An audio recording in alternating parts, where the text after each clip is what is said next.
Oi, povo! Obrigada por estarem no canal aqui de novo. E hoje o nosso convidado do quadro Quem Corre é a Bola é um cara que eu sou muito fã e eu já vou avisando que hoje a entrevista, o clubismo é declarado mesmo.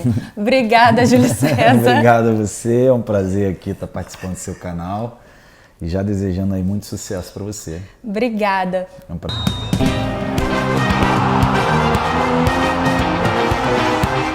Vamos começar falando do Flamengo, né? Que demonstrou ter consciência de como funcionar para alcançar os seus objetivos. Tinha lesionado Rafinha, Arrascaeta, Felipe Luiz, Diego e conseguiu recuperar todos a tempos para aparecerem bem na semifinal contra o Grêmio. E isso agora não é só um mérito da diretoria, mas também do departamento físico, médico. Mas onde você acha que entra o Jorge Jesus nisso? Bom, olha, conhecendo bem o Jorge, o Mister, né, como ele gosta de ser chamado, como a gente chama os treinadores aqui na Europa, né? Ele é um cara que ele gosta de... Ele entende de tudo, de todas as áreas. Ele é um cara super interessado em tudo. E dá pitaco mesmo, ele se posiciona bem em todas as áreas, mas nunca tirando também a autonomia com quem ele trabalha. Mas acredito que em relação a essa demonstração, em relação aos jogadores que se recuperaram a tempo para jogar essa partida importante no Maracanã contra o Grêmio, eu acho que isso vai muito do departamento médico, com certeza. Acho que eu tive a oportunidade de encerrar minha carreira no Flamengo e de conhecer perto, de vivenciar ali o dia a dia do departamento, como eles trabalham, o profissionalismo, enfim, a dedicação. Então acho que o Márcio Tanuri tem um percentual bem grande em relação a esse sucesso que o departamento médico do Flamengo vem obtendo. E não só, eu acho que é um conjunto de coisas, né? Eu acho que hoje o Flamengo ele é espelho, não por ser flamenguista, mas acho que o Flamengo hoje é um espelho para todos os clubes, ou quase todos os clubes no Brasil, em relação de infraestrutura, de preocupação com o jogador, o que o jogador precisa, o que ele está deixando, o que ele necessita mais naquele momento. Então o Flamengo tem toda uma estrutura que eu sempre, como flamenguista e apaixonado pelo clube, eu sempre sonhei que o Flamengo tivesse, que era uma situação de uma gestão europeia, uma infraestrutura de um clube importante europeu. E acho que hoje o Flamengo é tudo isso. Então isso acaba facilitando realmente quando você tem uma saúde financeira estabilizada e que você consegue, né, dar todo esse apoio para o jogador. Isso é importante. O jogador do Flamengo hoje ele só tem que se preocupar em jogar, mais nada. O resto, fora o Flamengo, dá todo o apoio que um jogador precisa. Justamente com esse elenco, com essa estrutura, é um time que encheria qualquer Maracanã e qualquer técnico já seria postulante a um título. Só que o Jorge Jesus ele estimulou, né, isso. Ele deu coragem a essa equipe.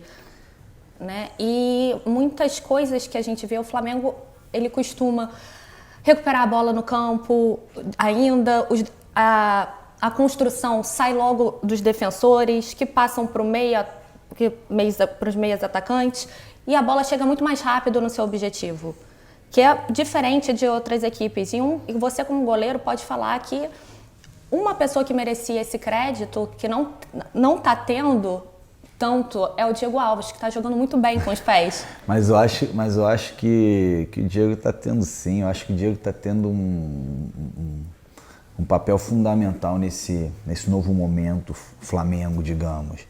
Mas falando um pouquinho do Jorge, eu tive a oportunidade de trabalhar com o Jorge Jesus no meu primeiro ano de Benfica, e ele entendia-se já de cara que era um treinador diferente, né? Um treinador que é muito exigente, perfeccionista, atento a detalhes, taticamente um monstro, digamos assim. Taticamente é um treinador que sabe muito, que ele consegue passar o entendimento do jogo para o jogador, né? Eu lembro, mesmo sendo um goleiro, ele chegava para mim e falava: olha, você tem que entender o jogo.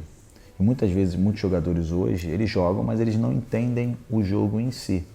Então o Jorge Jesus tem isso, né? E a maioria das vezes, claro que ele erra como qualquer outro treinador, mas a maioria das vezes ele acerta. Então ele prepara bem as reuniões, enfim, passa bastante coisa para os jogadores, muito conteúdo, e acaba que a maioria das coisas acaba acontecendo em campo realmente. E aí o jogador começa a acreditar, né, a situação da credibilidade. Pô, eu tenho um treinador que ele me passa uma coisa e realmente acontece. E aí isso gera uma credibilidade muito boa, né, para que o grupo, que o Jorge consiga a confiança desse grupo. Então aí basicamente toda essa transição rápida de quando a bola tá atrás para chegar rápido na frente, esse trabalho ofensivo, também sem bola, que é o primeiro combate ao homem da bola quando se perde. Então isso tudo é treinado, isso tudo é falado e ele entra na mente do jogador realmente. Então não é fácil você, né, muitos dizem, mas com um elenco desse na mão, qualquer treinador treinaria. Eu já não concordo, né? Eu acho que se você não souber pilotar, se você não souber gerir ou administrar um grupo como esse do Flamengo, com grandes campeões, com jogadores já consagrados, fica difícil. Então acho que esse é o diferencial dele também, saber gerir, e principalmente os jogadores estão sendo inteligentes de entender a filosofia dele, a gestão dele de trabalho, e compraram estão pagando o preço, né? E aí a gente está vendo aí como é que está se desenvolvendo aí o futebol do Flamengo, está encantando o Brasil inteiro. Eu acho que o Michel está revolucionando bastante ali o futebol brasileiro, né? Eu acho que ele está, como eu posso dizer, ajudando, né, o futebol brasileiro a entender dessa situação cultural que o Brasil tem de poupar jogador, de não poupar e de dar preferência a uma competição mais do que outra. Então isso tudo ele está conseguindo desenvolver com uma filosofia e gestão dele de trabalho, e as pessoas hoje começam a se perguntarem realmente se vale a pena poupar, se não vale, enfim. Então isso é muito mérito dele. E falando do Diego Alves, eu acho que o Diego Alves é um goleiraço já consagrado, já um goleiraço em que a torcida do Flamengo está encantada também. O trabalho do Jesus, essa saída de bola já é uma coisa que ele gosta, mas isso já é uma coisa também universal. Muitos treinadores gostam hoje de trabalhar com um goleiro que saiba jogar com os pés, que isso está facilitando muito a saída de bola do sistema defensivo. Então hoje o goleiro que souber jogar com os pés já tem meio contrato assinado, digamos assim, com algum clube. E eu acho que o Diego está fazendo um trabalho excepcional. E você acha que esse é o grande diferencial, o goleiro jogar com os pés para as outras equipes brasileiras? Porque, por exemplo, na semifinal contra o Grêmio, um dos mais criticados foi o Paulo Vitor. Então, e a gente vê uma defasagem assim, entre o segundo colocado e o terceiro colocado do brasileiro, justamente pela saída de bola rápida, jogar com os pés. Porque o goleiro ele acaba sendo mais um, né? Então você ganha em superioridade numérica, digamos assim. Então na hora de você fazer uma pressão lá em cima, isso acaba dificultando. Se você pegar um goleiro que saiba sair jogando também.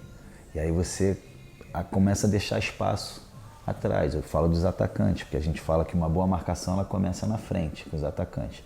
Mas aí fica aquela dúvida, quando você enfrenta um time que tem um goleiro que saiba jogar com os pés. Pô, a gente faz marcação-pressão, espera atrás na intermediária, como é que a gente faz?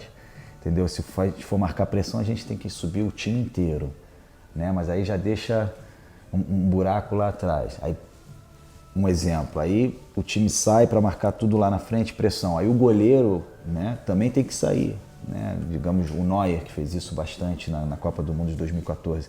Então o futebol vem se modernizando em relação a essa situação. Então acaba complicando realmente um treinador na hora de definir se faz a pressão alta, se não faz, espera, enfim.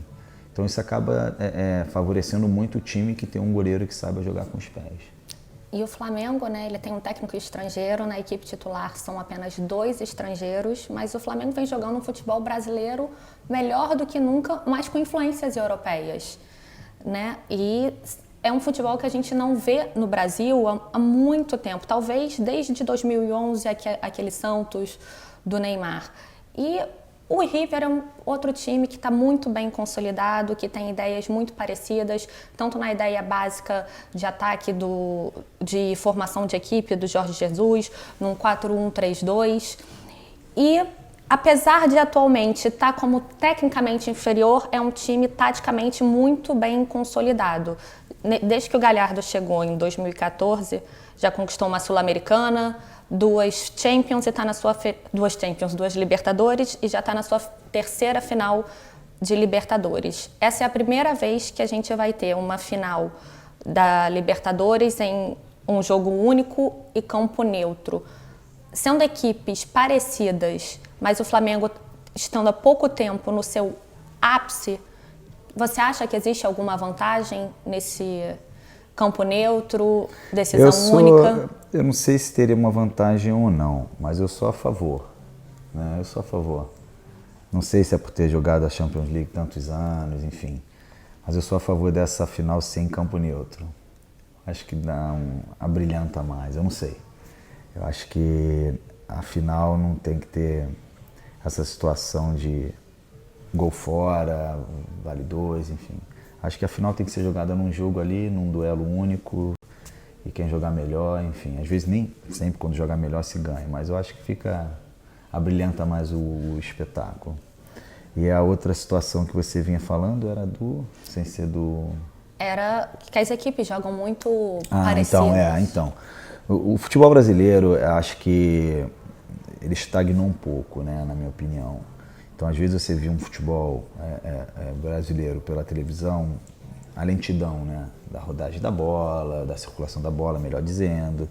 E o futebol brasileiro é muito mais dinâmico, muito mais rápido, né?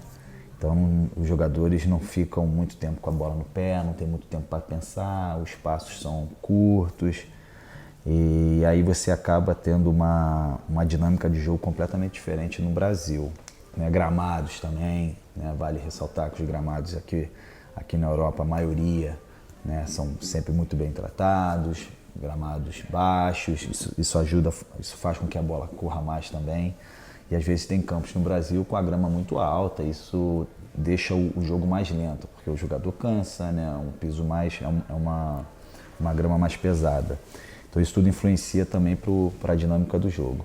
E aí eu acho que com a chegada do Jorge Jesus, ele está implantando realmente esse estilo europeu de jogo, né? Essa dinâmica. O jogador com o Jorge Jesus, ele corre de 11, 12 a 13 km por jogo, coisa que de repente, antes da chegada dele, não existia. E aí, mais uma vez, volta ao resultado. Se o Flamengo tem toda uma infraestrutura que te dá permissão, né, de analisar esse GPS, quanto corre, quanto não corre, né, individualiza muito o jogador. Então isso acaba sendo de uma utilidade muito grande também para você saber se tem que poupar mais esse no treino, se esse pode treinar o tempo todo, se esse precisa de mais descanso. Então toda essa infraestrutura de departamento médico junto com a parte de fisiologia, com nutrição, isso acaba fazendo com que os jogadores tenham um desempenho no jogo magnífico. E 38 anos depois o Flamengo vai voltar a uma final de Libertadores, né? Enquanto o River já foi 6 vezes, 4 vezes campeão. E a realidade é que o River é o time da década na América do Sul. Você acha que a camisa do River vai pesar nessa decisão ou a maior torcida do mundo vai fazer a diferença? Eu não sei se nessas horas a camisa pesa. Isso aí eu acho que são coisas que se falava assim nos anos anteriores, né? Então acho que hoje acho que menos pesa essa situação da camisa. De repente pode pesar para um jogador que veste ela a primeira vez, que está começando uma carreira. Mas para esses jogadores que chegam em finais, são jogadores consagrados, eu acho que isso não faz tanta diferença. Né? Eu acho que os jogadores eles já agem com uma naturalidade enorme. Né? Mas eu acho que são 2 clubes que têm 2 grandíssimas torcidas, apaixonantes, tanto o futebol argentino como o futebol brasileiro. Tem essa paixão pelo futebol, mas óbvio que nada se compara à torcida do Flamengo. Né? Tem que ser bem... É óbvio que eu nunca joguei no River Plate, nunca vivenciei, né? Já joguei contra o River no Monumental e lembro que realmente a torcida era uma torcida encantadora, mas acho que em termos de torcida a nossa dá um banho. E você acha que o Flamengo aprendeu a jogar Libertadores? Porque a gente viu um Flamengo completamente diferente jogando lá no Sul, onde os resultados nunca foram assim muito positivos para nós nos últimos anos.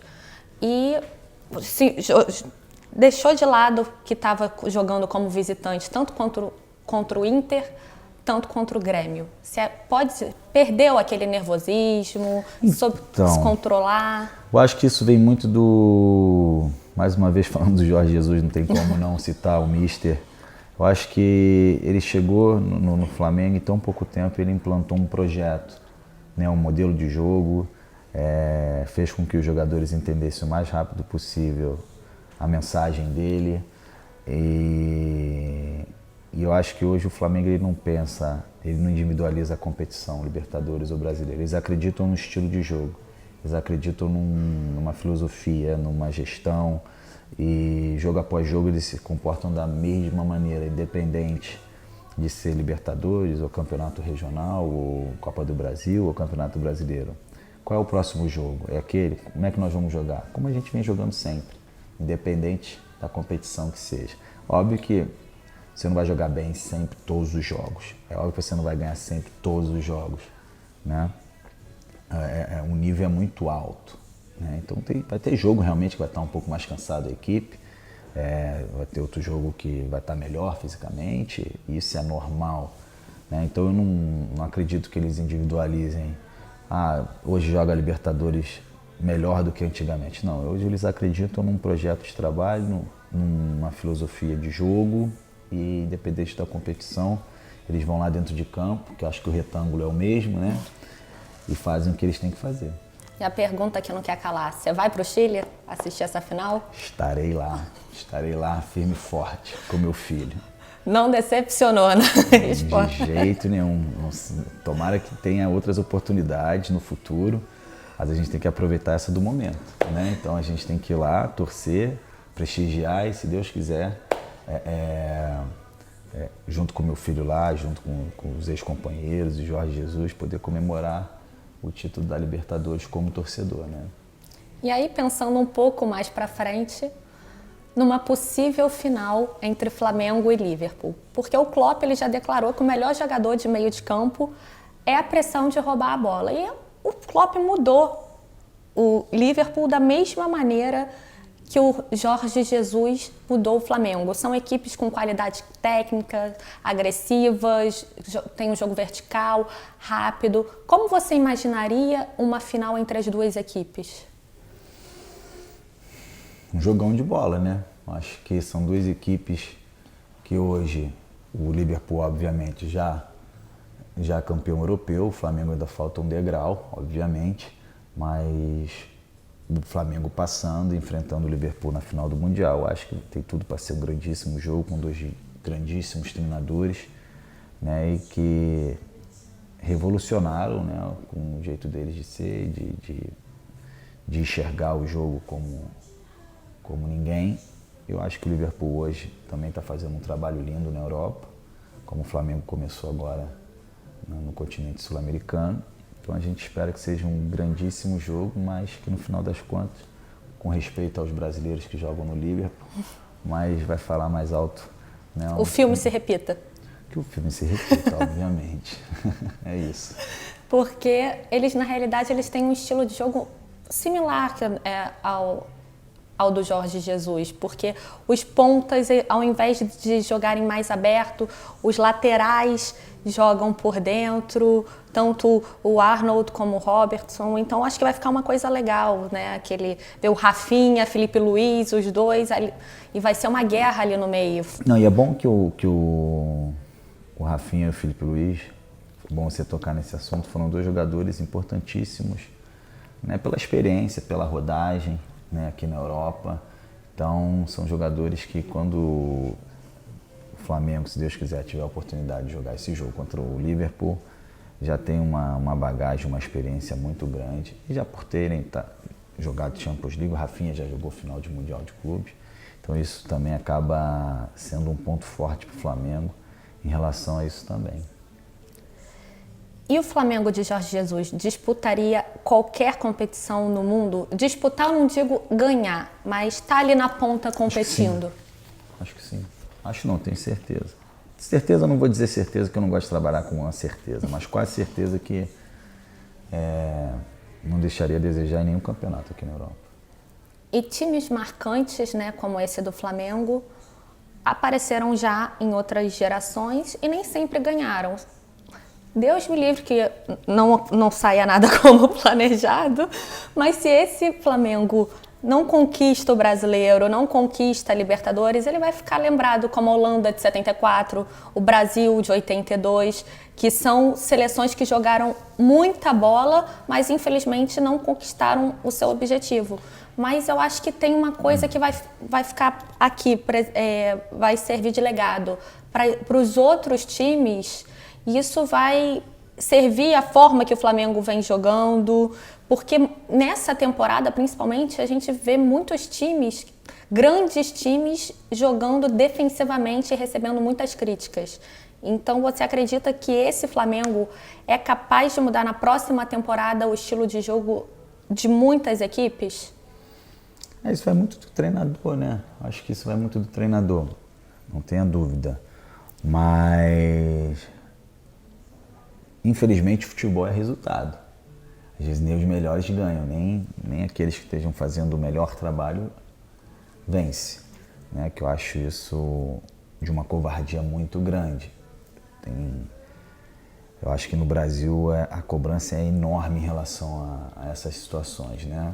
Você vê aí treinadores sendo demitidos a todo momento, uma rotatividade em um curto período de tempo de treinadores, de repente, clube que em 3 meses já teve 3, 4 treinadores. Eu acho isso de uma ignorância enorme, no meu ponto de vista, né? Eu acho que nem sempre o treinador, quando ele chega num clube, né, ele consegue já impor, fazer com que os jogadores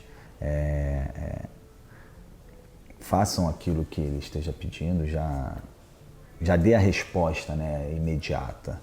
E às vezes não é nem o treinador, às vezes é o material humano com quem ele está trabalhando também. Então isso, acho que qualquer mudança, isso requer um tempo. Qualquer projeto, novo projeto, requer um tempo. Tem projetos que ele já responde imediatamente, mas tem projetos que médio e longo prazo. E o Brasil culturalmente não tem essa paciência, no meu ponto de vista. Né? Que eu acho que isso é um erro, porque às vezes você acaba deixando um carimbo nos treinadores e treinadores que têm uma condição bacana, que são treinadores competentes, são treinadores que entendem realmente de futebol. Mas por esse imediatismo, às vezes ele não tem tempo, de repente, de impor dentro daquilo que ele acredita, dentro do clube, uma ideia de trabalho, um projeto de trabalho bacana. Isso é ruim para o futebol brasileiro, né? Isso é ruim. Aqui na Europa se respeita mais. Né? Então, isso é cultural. Então, espero até que essa situação do Jorge acabe também levando de uma, como é que eu posso dizer, acrescentando, né, somando, né, que o treinador brasileiro, o futebol brasileiro não encare isso como, como é que eu posso dizer, como um exemplo que eu posso dar, como se ele é o cara que sabe tudo, é o cara que chegou e... Não, no Brasil tem bons treinadores também. De repente, estagnaram. O futebol brasileiro estagnou de uma certa maneira em que... E aí eu acho que essa situação do Jorge vai ajudar realmente, para quem for inteligente, né, e humilde, de acatar isso de uma forma positiva. Eu penso assim, né? E que realmente é aquilo que eu falei no início da entrevista, né? Ele está meio que revolucionando um pouco o futebol brasileiro. Isso é interessante. E que o futebol brasileiro possa abraçar isso, né, de uma certa maneira, com muita humildade, para a gente voltar a ter um futebol como a gente sempre viu, né? Não tem mais aquela coisa mais de futebol arte. O futebol mudou muito. Se você puder unir, né, o futebol arte, mas com o futebol moderno de hoje, com essa dinâmica, com essa pegada física, enfim, E aí o futebol brasileiro vai ser sempre o maior futebol do mundo, não tenha dúvida. E justamente falando de futebol arte, a seleção de 81, né, e 82 foi comparada novamente a esse Flamengo. Na época o Flamengo era uma seleção e muitos falam que até hoje 82 não foi conquistado porque não levou o Flamengo fechado. E na última convocação que tivemos do Tite para os próximos amistosos, foram 4 perguntas para o Tite comparando a seleção brasileira atual com o Flamengo. O Tite fugiu das respostas, respondeu de forma evasiva, que era um momento injusto, que a seleção vem de 4 jogos sem vitórias, enquanto o Flamengo vive o seu melhor momento. E o mais incrível é que os torcedores brasileiros perderam aquela vontade de assistir o jogo da seleção como tinha em 94, 98, 2002. Enquanto muitos torcedores de outros times têm vontade de assistir atualmente o jogo do Flamengo, tá jogando um futebol bonito, então... Para quem gosta de futebol é interessante hoje, eu acho realmente. Como é que você avalia essa comparação da seleção brasileira atual com o time do Flamengo? Cara, acho que... Porque muitos jogadores do Flamengo voltaram a ser chamados. Mas vão falar assim, vão comparar sempre. Futebol vai ser eternamente um jogo em que vai ter sempre essas comparações. Quem é melhor, Cristiano Ronaldo ou Messi? Quem é melhor, seleção de 82 ou de 70? Isso vai existir sempre, essa comparação, né? Mas não cabe a mim dizer quem é o melhor, Flamengo de agora ou a seleção brasileira, né? Eu acho sim que o Flamengo está num momento maravilhoso, né? Eu acho que muitos times passam por esse momento. Tivemos o São Paulo de Raí, Palhinha, Leonardo, Zete, que ganharam 2 Libertadores e 2 Mundiais de Clubes. Tivemos o São Paulo de Muricy, que ganhou 3 campeonatos seguidos. Tivemos o Fluminense. Então tem o Cruzeiro de Vanderlei Luxemburgo. Então tem muito essa coisa do momento, né? Do time. Então teve o Santos de Diego, Robinho, de Neymar. Então hoje o Flamengo é o time sensação no Brasil, não tenha dúvida. E que fique assim por muito tempo. Mas eu acho que isso vai muito de momento realmente, entendeu? E hoje o momento é o Flamengo. Então vamos comparar o Flamengo. Não tenha dúvida que lá atrás, quando o Cruzeiro estava fazendo um excelente trabalho, estavam comparando o Cruzeiro à seleção brasileira. Quando o São Paulo estava lá chegando em 2 finais, também compararam o São Paulo com a seleção brasileira. Então isso é o momento do futebol, né? Não tenha dúvida. Mas acredito que o Tite é um treinador super competente, né? Um treinador vitorioso, um treinador que... O próprio Corinthians do Tite já foi comparado. Exatamente. A mídia respeita bastante, né? Agora, é óbvio que é aquilo que a gente falou, futebol é resultado. Quando o resultado não vem, a cobrança, automaticamente ela chega. Mas acredito que o Tite deva estar olhando esse Flamengo que está jogando, né? O Tite é um cara inteligente, é um cara bastante, como eu posso dizer, bastante, acredito, humilde realmente. Sim. Mas não só o Flamengo, mas eu acho que ele assiste os jogos de todos os outros times, né? E pega uma coisa boa dali, pega uma coisa boa de lá, né? Implanta no projeto dele. Eu acho que os treinadores em si fazem isso, né? Eu acho que o copiar não é feio, né? Sim. Eu acho que nunca é feio copiar uma coisa que é boa. Eu penso dessa maneira, né? Então, eu acho que o Tite vem tendo essa cobrança realmente nos últimos amistosos, mas que é um treinador super competente para estar à frente da seleção brasileira. É o melhor, né, que tem no momento. Hoje você está dizendo que é o melhor, mas de repente no futuro...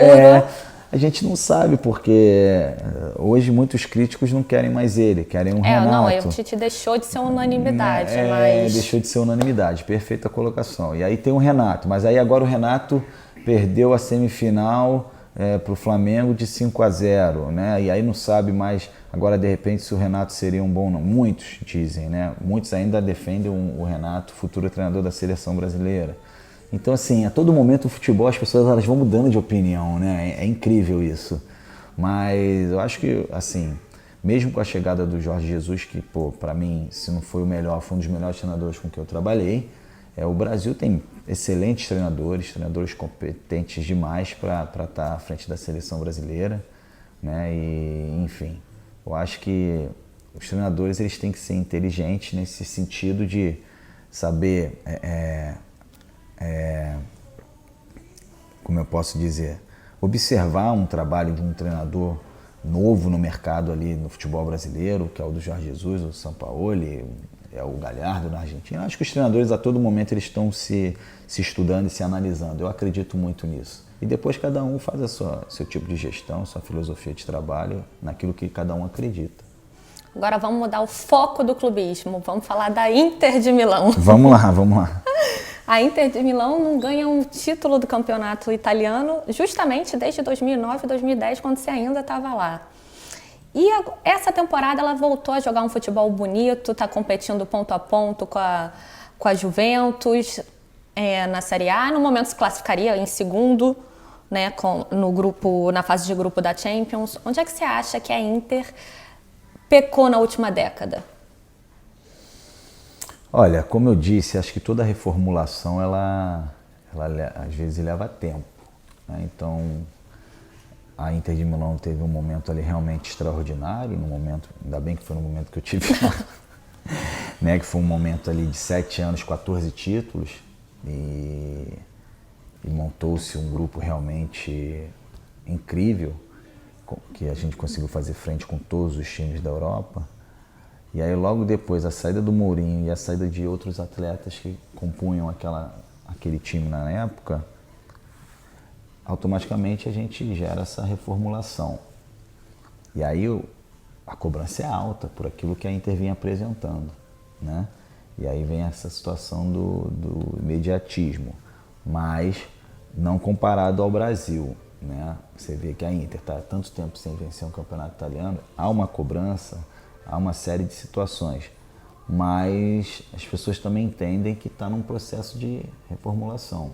Então, o ex-presidente Moratti, ele vendeu a Inter para o Toir, que depois vendeu aos chineses. Então, você a partir do momento que vende ao Toir, né, são ideias novas, são sugestões novas, filosofia nova, tudo novo. Pô, mas aí passa nem quase, sei lá, em 2 anos já passou para um outro grupo, né? Então aí esse novo grupo chega com nova gestão, com nova filosofia. Então assim, você às vezes demora, né, a engrenar. É o então, que acredito... estava falando de treinador, né? Não tem tempo. Exatamente. E aí o que acontece? Implantar. Com a chegada do Antônio Conte, que é um treinador, do meu ponto de vista, que foi um nome certíssimo para a Inter de Milão, um treinador exigente, um treinador perfeccionista, né? Eu tive a oportunidade de estar com a Inter de Milão agora na preparação que antecedeu aí esse ano, né? E é um treinador super competente. Então, eu acho que a Inter contratou alguns jogadores importantes também para fechar esse grupo. A chegada do Lukaku, teve o Sanches, teve o Godin do Atlético de Madrid.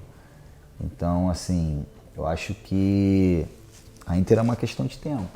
É claro que a gente está falando de uma Juventus que vem reinando aí nos últimos anos. Se não me engano, ganhou o campeonato italiano 8 vezes seguidas. Então, assim, você vê que há uma certa distância, mas que agora a Inter encurtou muito isso. E eu acho que é questão de tempo a situação da Inter de Milão voltar a ser campeã italiana. Espero que seja esse ano. Eles estão ponto a ponto, né, disputando Inter e Juventus. A única derrota, inclusive, foi para a Juventus. Na Champions é uma derrota, uma vitória e um empate até o momento. Mas isso já fez o Conte ligar o alerta ali, porque ele sentiu que ele não tem muito poder de fogo ali no meio-campo. E a mídia italiana começou a cogitar nomes, entre eles Arturo Vidal, Rakitic. Mas você acha que o problema ali está só no meio-campo?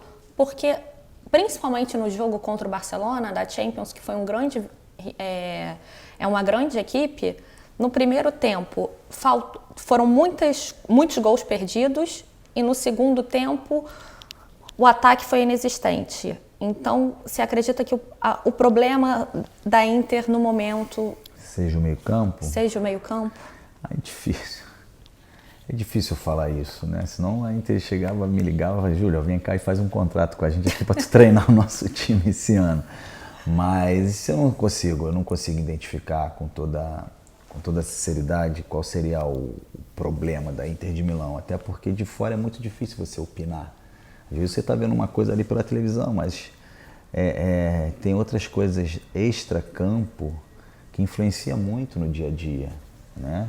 Sim, a gente ainda percebe uma Inter ansiosa, nervosa, Pode apesar de ser. ter voltado ao seu melhor nível, como a gente não vê há muito tempo. Pode ser, mas obviamente que esses jogadores que você citou agora, né, o Vidal, o Rakitic, são jogadores, né, jogadores importantes, jogadores que em qualquer elenco chega para somar, né, traz uma certa evolução, isso é fato. Mas é muito difícil identificar hoje qual seria o problema da Inter de Milão. Eu acho que é aquilo que eu falei, o Conte está fazendo um bom trabalho e aí eu acho que lá no final a gente vai ter uma resposta mais concreta, mais transparente em relação a isso.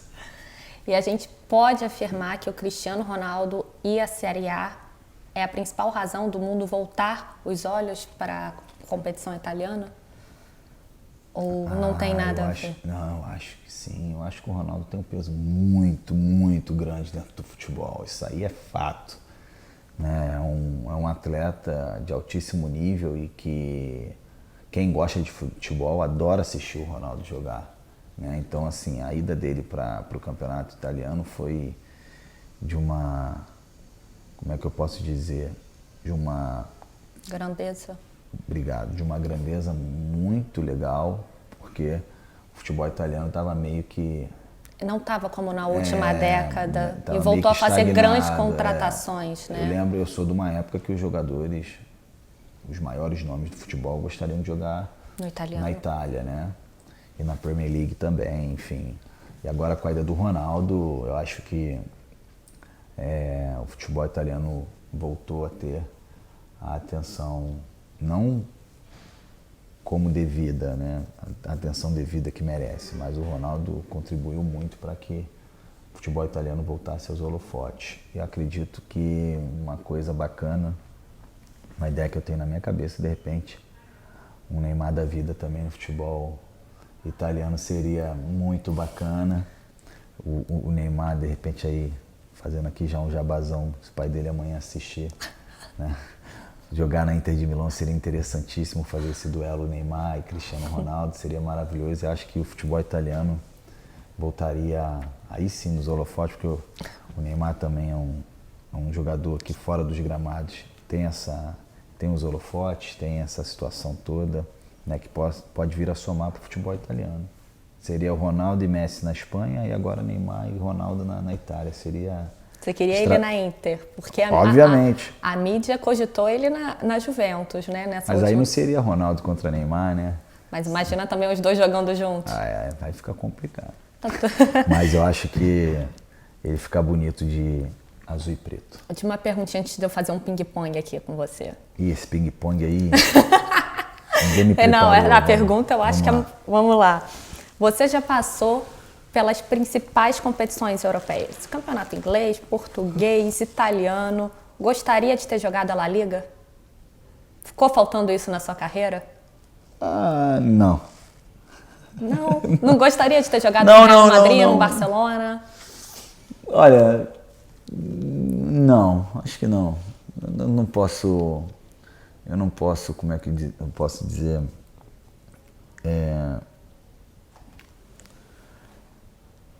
Me ajuda. Eu não posso ser ingrato, né, em relação à minha carreira. Eu acho que foi linda. Eu acho que a Premier League, o italiano e o Campeonato Brasileiro, o futebol brasileiro também e o português foi maravilhoso. Eu acho que a Liga seria interessante? Seria, mas eu peguei uma fase na Itália muito boa, né? Então, que era o foco. Era o foco, então assim, eu só tenho que agradecer a tudo aquilo que eu vivi como jogador. E agora vamos pro ping-pong. Vamos lá. Esse ping-pong é tranquilo. Então vai. O melhor com quem você já jogou? Ronaldinho Gaúcho. O melhor que já enfrentou? Messi. O melhor de todos os tempos? Que eu joguei, melhor de todos os tempos.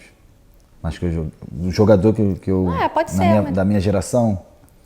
Você tenha visto. Cara. Acho que o Ronaldo, né? Fenômeno. Todo mundo fala ele. Eu não entendo.